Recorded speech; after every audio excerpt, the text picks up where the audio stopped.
بيان إلى الرأي العام بخصوص استهداف طائرة مسيرة تابعة للاحتلال التركي لسيارتين مدنيتين في قرية قومتشي على طريق كوباني حلب جنوب كوباني يوم الجمعة بتاريخ 30/7/2021 حوالي الساعة 4 عصرا. إن مثل هذه الانتهاكات والتجاوزات التركية والقصف الممنهج الذي يطال المدنيين في شمال وشرق سوريا ليست بجديدة، وقد تكررت مثل هذه الانتهاكات بشكل مستمر ومتوالي من قبل الدولة التركية الفاشية، وقد سبقتها ارتكاب مجزرة في قرية حلنج والتي أسفرت عن استشهاد 3 نساء جراء القصف التركي الوحشي، والذي يعد أمرا غير شرعي وخرق واضح للأعراف والقوانين الدولية. وقد أدت انتهاكات وتجاوزات الدولة التركية ومرتزقتها في شمال وشرق سوريا إلى تدمير حياة المدنيين وضرب الأمن والاستقرار في المنطقة، وما تقوم بها الحكومة التركية الفاشية ومرتزقتها بارتكابات انتهاكات الجسيمة وجرائم حرب في عفرين وقرسبي وسري كوني وشن هجمات غير مشروعية في المناطق السكنية، والقصف العشوائي المستمر لقرى منبج وعين عيسى مما يجعل المدنيين في خوف وقلق دائم. وإن جرائم وانتهاكات الدولة التركية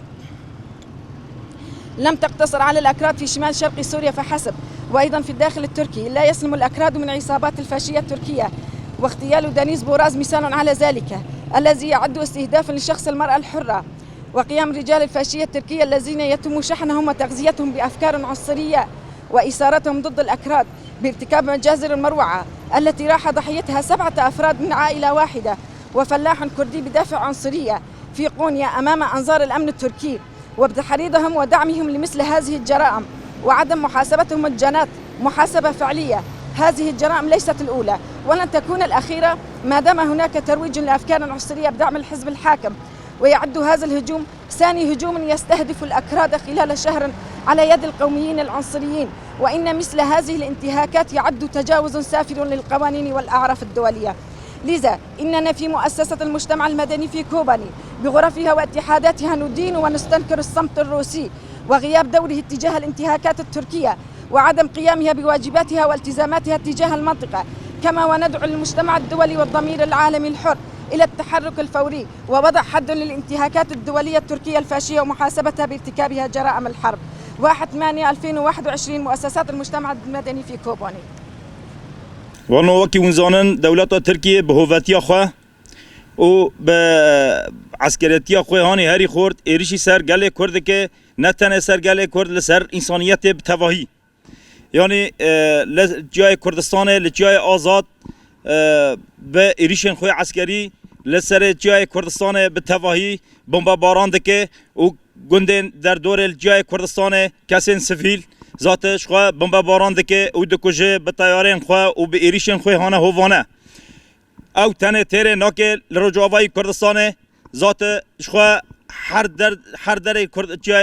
رجاوای کردستان به ایریش و به زختن دولت ترکیه ایشگه دکشیدن تنه تیره ناکه ذات در رجان بره لقونیه ل باجار کیش باجار ترکان مالباتک کرد مالباتکی کردی یعنی 7 کسی زاروک وان هبون تعداد جن زاروک بیر قالب توایی هبون به اخلاقی به انسانیتی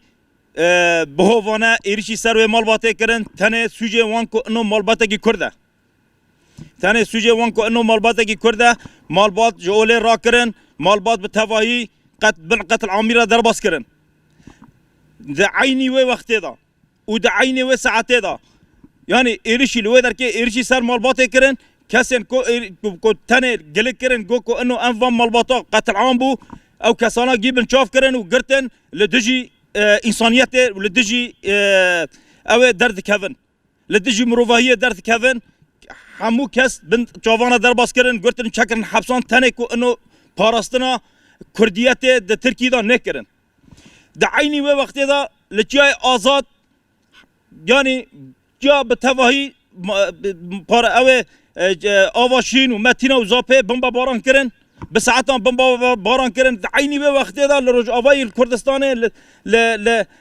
ل هرم شر لآلی عین عیسی لورجی بمبا باران کرن تیاره کشفه رابون سر منطقه ذات مگی بچاف جدین یعنی هوالنا دولت ترکیه به ویر رنگی ایریش دکه به ویر رنگی هوانتی خو و ده انسانیتی خو هم برگله کرد تینه میدان و ذات شخال همبر چاوه دنیای تواهی لی گهدار دکه و لی دنره و تجاری دنگ ناکه به دنگ دبینه جبر کو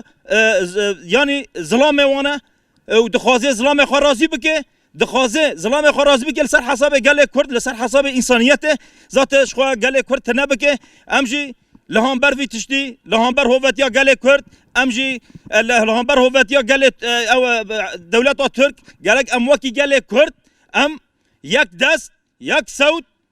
یک اراده ام بانکن به تجاری ام هوتی قبول ناکن ام نه انسانیتی قبول ناکن ام هوتیا دولت ترک قبول ناکن ام سیستم دولت ترک اردوغانی و میتن و